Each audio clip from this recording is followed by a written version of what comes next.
BRS party working president KTR పిలుపు మేరకు రైతు భరోసా నిధులలో పెట్టారంటూ చినశంకరంపేట మండల కేంద్రంలోని బీఆర్ఎస్ పార్టీ మండల అధ్యక్షులు పట్లూరి రాజు ఆధ్వర్యంలో రోడ్లపై బైఠాయించి ధర్నా రాస్తారోకో చేపట్టి నిరసన వ్యక్తం చేశారు. అనంతరం వారు మాట్లాడుతూ రైతు భరోసా పేరుతో రైతులను దగా చేసిన ఘనత సీఎం రేవంత్ రెడ్డికి దక్కిందని, తెలంగాణ ప్రజలను అడుగడుగునా ప్రభుత్వం మోసం చేస్తోందన్నారు.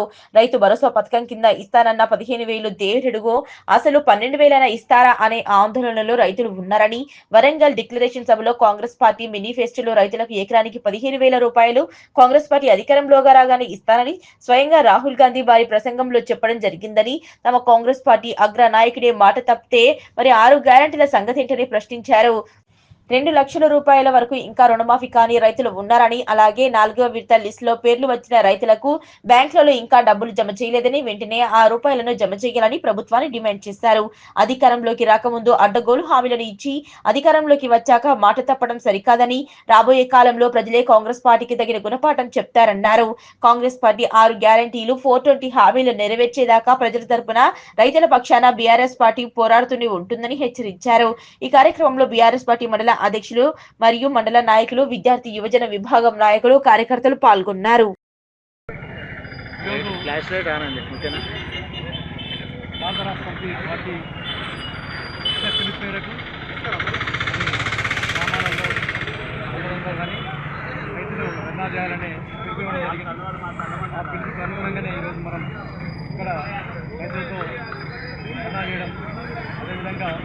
పత్రికా విలేకరులతో మాట్లాడడం జరుగుతూ ఉంది. నిజంగా చెప్పాలంటే సంవత్సరం దాటింది కాంగ్రెస్ ప్రభుత్వం. ఈ కాంగ్రెస్ ప్రభుత్వం కేవలం మాటల ప్రభుత్వం కానికి చేతల ప్రభుత్వం కాదనేది జనమంతా అర్థమైపోయింది. జనంలో ఈ విషయంలో టాక్ నడుస్తూ ఉంది, మాట్లాడుకుంటూ ఉన్నారు. ఈ అనవసరంగా మనము మన కేసీఆర్ గారి ప్రభుత్వాన్ని పడగొట్టడం జరిగింది.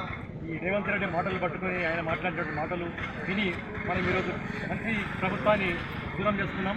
రేపు రాబోయే రోజులలో మరి ఈ ప్రభుత్వం చేస్తున్నటువంటి ఈ సంవత్సరం కాలంలో ఇటువంటి పథకాలు ఏవైతే ఉన్నాయో ఒక్క పథకం వాళ్ళు చెప్పిన పథకాలు ఒకటి కూడా అమలు కాలేదు.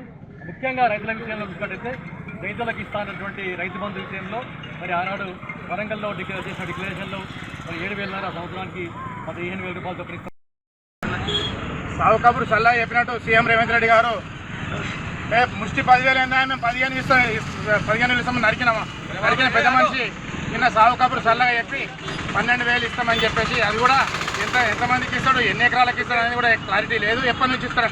మొన్న 10 ఈ జనవరి 15 అన్నాడు, ఇప్పుడు మళ్ళీ 26 అంటుండు. మళ్ళీ 26 తర్వాత ఇంకెంత అవుతుందో తెలియదు. ఇప్పటికే రెండు పంటలకు రైతు బంధును ఎగగొట్టిన నాయకులు రేపు చేస్తారని కూడా గ్యారెంటీ లేదు.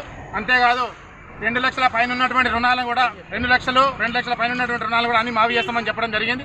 2 లక్షల పైన ఉన్న చాలా మంది కూడా మరి మాఫీ చెప్పి వాళ్ళు అక్కడిక్కడ ఇంట్రెస్ట్ తీసుకొచ్చి డబ్బులు కట్టడం జరిగింది. వాళ్ళకు కూడా ఇప్పటికీ ఆ మాఫీ అనేది దిక్కు లేదు.